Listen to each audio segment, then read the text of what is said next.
They said the earth shook before the sound reached their ears.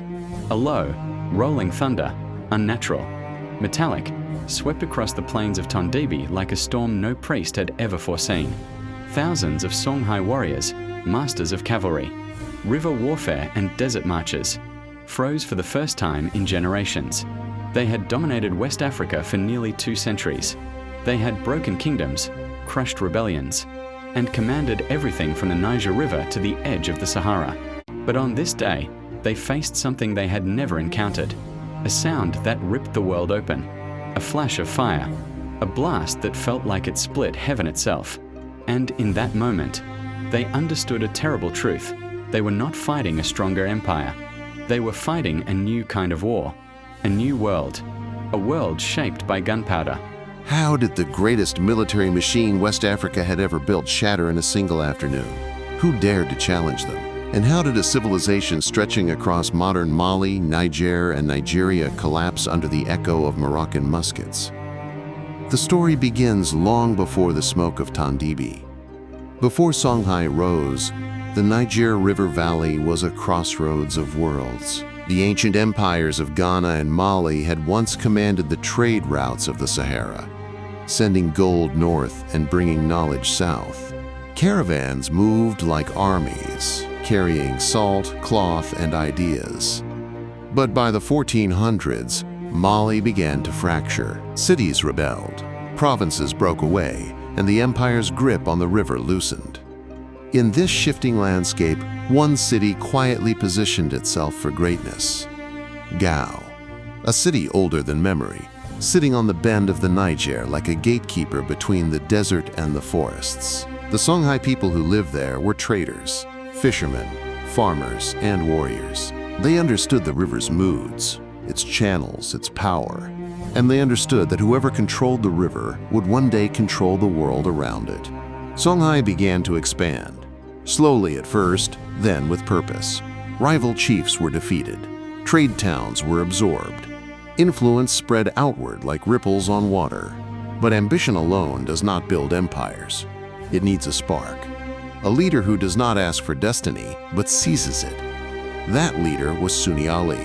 When Sunni Ali came to power in 1464, Songhai was growing, but fragile. He transformed it almost overnight. Sunni Ali did not rule gently. He ruled like a force of nature. His armies moved with terrifying speed, across deserts, across plains, across the river itself. Timbuktu fell to him. Jenne, after a legendary siege, fell as well.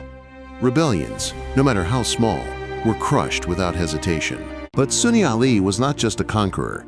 He was an innovator. He built a river navy, a fleet of war canoes disciplined like cavalry, capable of striking faster than any army on land.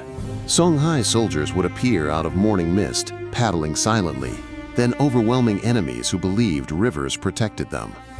No kingdom in West Africa had ever wielded water as a weapon the way Sunni Ali did.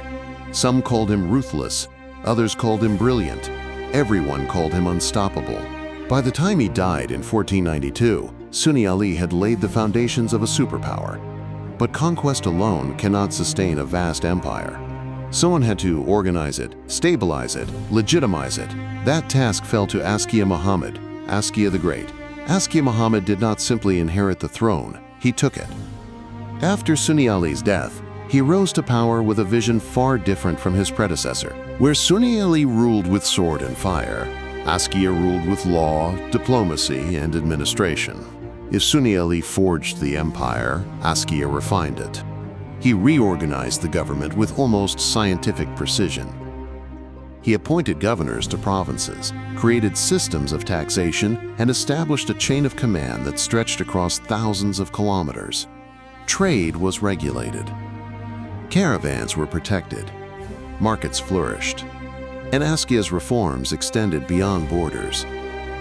His pilgrimage to Mecca, one of the most famous in African history, transformed Songhai's global image. He met scholars, rulers, and merchants, bringing back not only prestige, but networks of intellect and commerce.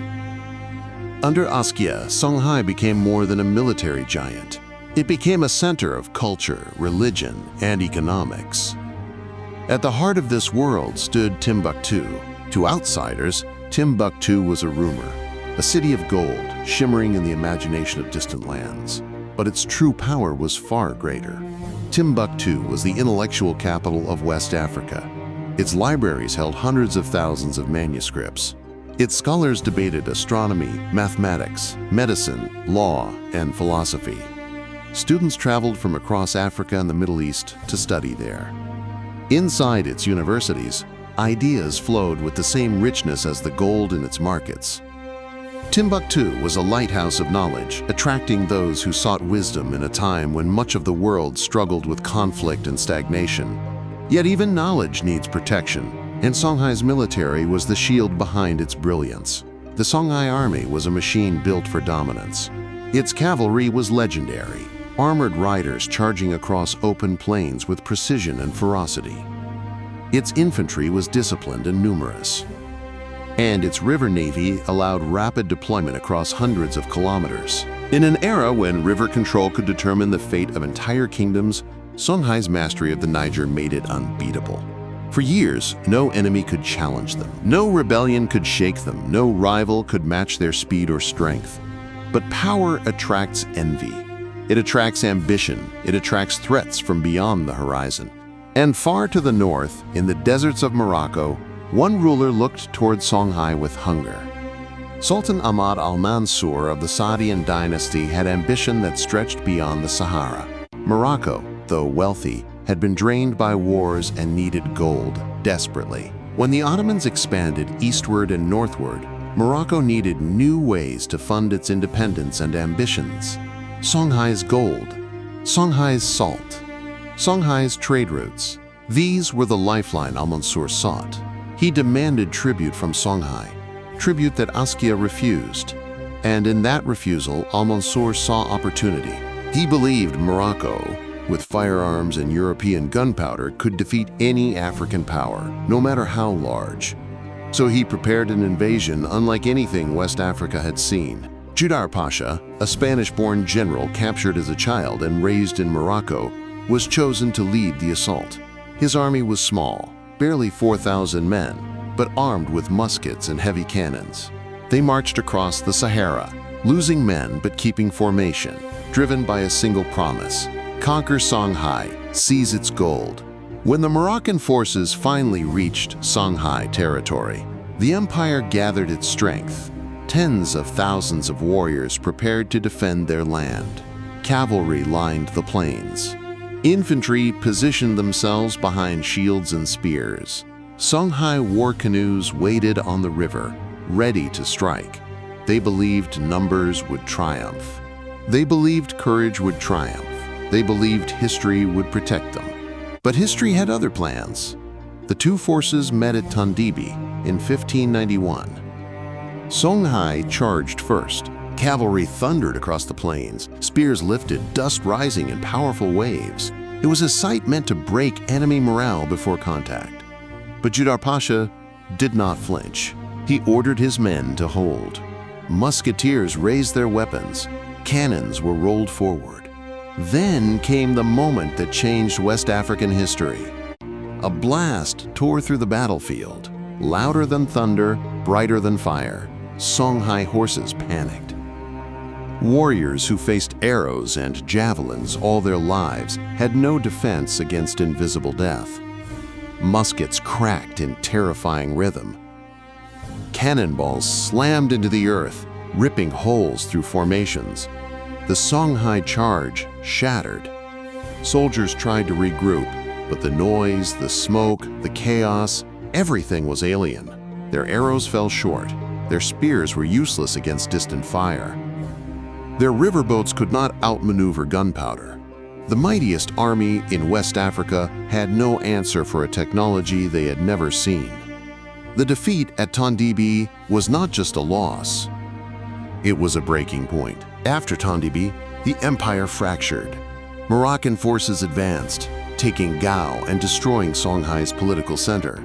Provinces revolted. Generals fought each other. What had once been the most powerful empire in West Africa dissolved into smaller states fighting for survival. The fall of Songhai did more than end one empire. It shattered the balance of power across the region. Without Songhai protecting trade routes, trans-Saharan commerce collapsed. Timbuktu's libraries were looted. Knowledge that had been preserved for centuries was scattered, destroyed, or stolen. The Niger River, once the highway of an empire, became a frontier of conflict. West Africa's golden age dimmed.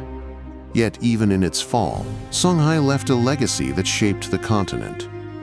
Its administrative systems influenced future states. Its scholars preserved knowledge that survives in manuscripts today. Its memory lived on in the people of the Niger who refused to let their identity fade. And today, the world is beginning to rediscover what was lost. If you've watched this far, you are part of that rediscovery. You are part of a generation refusing to let African history be forgotten or distorted. By learning these stories, by sharing them, by speaking their names, you keep the memory alive. If you want more stories like this, forgotten kingdoms, hidden civilizations, untold wars, tell us in the comments which African empire you want to see next.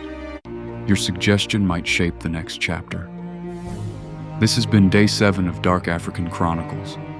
Thank you for giving this history a voice.